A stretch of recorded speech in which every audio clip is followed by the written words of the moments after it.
Hello guys, welcome to our channel voice of Vignan.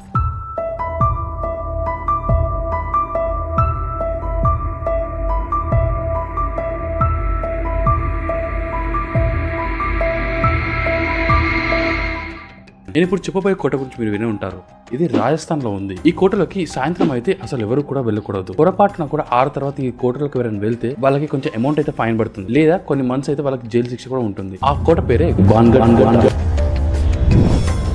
ఇది రాజస్థాన్ లోని అలవార్ జిల్లాలో ఈ కోట ఉంది. మన ఇండియాలోని ఇది one of the most haunted place గా గుర్తింపు పొందింది. కోట చుట్టూ ఉన్న పురాణాలు, మాంత్రికుడు శాపం, ఇంకా ఆత్మల గుసగుసలు ఇలాంటి కథలు ఎన్నో ఈ కోట చుట్టూ తిరుగుతూ ఉంటాయి. ఇప్పుడు ఈ వీడియోలో మనం ఈ బాన్గఢ్ ఫోర్ట్ కి సంబంధించిన కొన్ని చరిత్ర, దీని వెనుక ఉన్న నిజాలు, అసలు ఆ మాంత్రికుడు ఈ కోటకి ఎందుకు శాపం పెట్టాడు, రాత్రి సమయంలో అక్కడ ఏం జరుగుతుంది అనే కొన్ని విషయాల్ని ఇప్పుడు మనం ఈ వీడియోలో తెలుసుకుందాం. ఈ వీడియో లాస్ట్ వరకు చూడండి, చాలా ఇంట్రెస్టింగ్ గా ఉంటుంది. ఎవరైనా కొత్త వారు ఈ వీడియో కనుక చూస్తుంటే మన ఛానల్ సబ్స్క్రైబ్ చేసుకోండి. ఇలాంటి మరిన్ని వీడియోస్ తో నేను మీ ముందుకు వస్తాను. ఇంకెందుకు ఆలస్యం, లేట్ చేయకుండా మన వీడియోలోకి వెళ్దాం. బాన్గఢ్ ఫోర్ట్ ఇది 16వ శతాబ్దంలో నిర్మించారు. భగవంత్ సింగ్ కుమారుడైనటువంటి మధు సింగ్ ఈ ఫోర్ట్ అయితే నిర్మించారు. ఒకప్పుడు ఈ నగరం గొప్ప వైభవంతో విలసిల్లింది. ఎత్తైన కోటగొడలు, విలాసమైన బజార్లు, గొప్ప రాజభవనాలు, ఇంకా హవేలీలతో బాన్గఢ్ ఒక అద్భుతమైన నగరంగా ఉండేది. ఆ రోజుల్లో ఇక్కడ 10,000 మంది పైగా నివసించేవారని చెప్పేసి అప్పుడున్న చరిత్రకారులు చెప్తుండేవారు. ఇది కేవలం కోట మాత్రమే కాదు, అప్పట్లో ఇది ఒక పెద్ద నగరం కూడా. అయితే ఈ కోట చుట్టూ కొన్ని కథలు వినిపిస్తూ ఉంటాయి. అందులో కొన్ని ప్రెజెంట్ అయితే నేను చెప్పబోతున్నాను. అందులో ఇప్పుడు నేను చెప్పబోయేది ఇప్పుడు సాధుకు సంబంధించింది.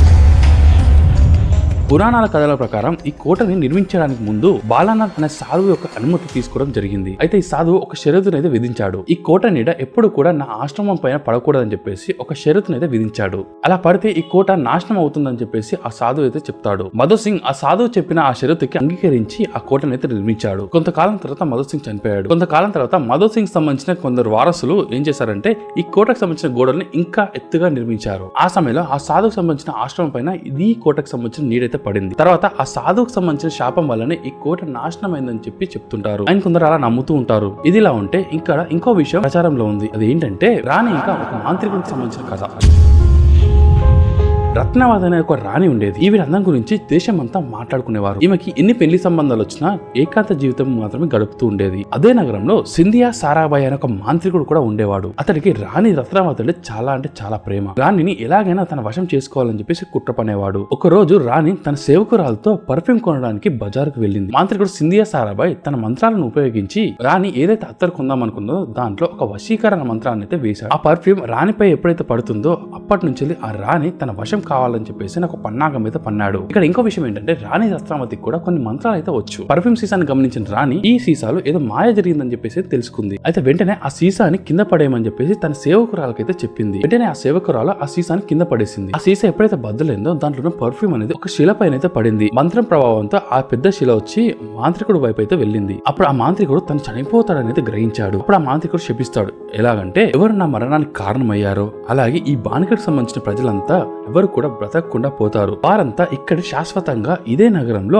ఆత్మలుగా తిరుగుతారని చెప్పి శపిస్తాడు. తర్వాత ఆ మాంత్రికుడు చనిపోతాడు. మాంత్రికుడు మరణించిన కొన్ని నెలల తర్వాత ఈ నగరంలో ఒక పెను విషాదం జరిగింది. అదేంటంటే అమేర్ అనే రాజు బాన్గఢ్ పైన యుద్ధం అయితే ప్రకటించాడు. మాంత్రికుడు శపించిన తర్వాతే ఈ యుద్ధం అయితే స్టార్ట్ అయింది. ఈ భయంకరమైన యుద్ధంలో రాణి రత్నావతి, కోట రక్షకులు మరియు కోటలో నివసించే చాలా మంది ప్రజలు చనిపోయారు. ఆ యుద్ధం తర్వాత ఎవరైతే బ్రతుకున్నారో అక్కడ ఉండడానికి సాహసించలేదు. రాత్రికి రాత్రి ఆ కోట మొత్తం ఖాళీ చేసి బయటికి వెళ్ళిపోయారు. మాంత్రికుడు శాపం కారణంగా యుద్ధంలో ఎవరైతే చనిపోయారో వారందరికీ శాంతి కలగక ఇక్కడే ఆత్మలుగా ఉన్నారని చెప్పేసి అక్కడ వారు నమ్ముతారు. ఈ బాన్గఢ్ ఫోర్ట్ సంబంధించిన కొన్ని కథలు అయితే ఇలా ఉన్నాయి. అయితే బాన్గఢ్ ఫోర్ట్ ని పర్యాటక కేంద్రంగా ప్రకటించింది భారత ప్రభుత్వం. కానీ ఇక్కడ నిషేధం కూడా ఉంది. ఆర్కియాలజికల్ సర్వే ఆఫ్ ఇండియా ఈ కోటకు సంబంధించిన గేట్ల దగ్గర ఒక బోర్డు అయితే ఏర్పాటు చేసింది. సూర్యోదయానికి ముందు లేదా అస్తమించిన తర్వాత ఈ కోటలోకి ఎవరు కూడా ప్రవేశించకూడదు. ఎవరైతే ప్రవేశిస్తారో వాళ్ళపైన చట్టబద్ధమైన చర్యలు తీసుకుంటామని చెప్పేసి అక్కడ బోర్డు పైన క్లియర్ గా ఉంటుంది. ఇంత కఠినమైన హెచ్చరిక భారతదేశంలో ఏ కోటకు కూడా లేదు. స్థానికుల అనుభవాల ప్రకారం రాత్రిపూట కోట లోపల నుండి వింత శబ్దాలు, ఏడుపులు,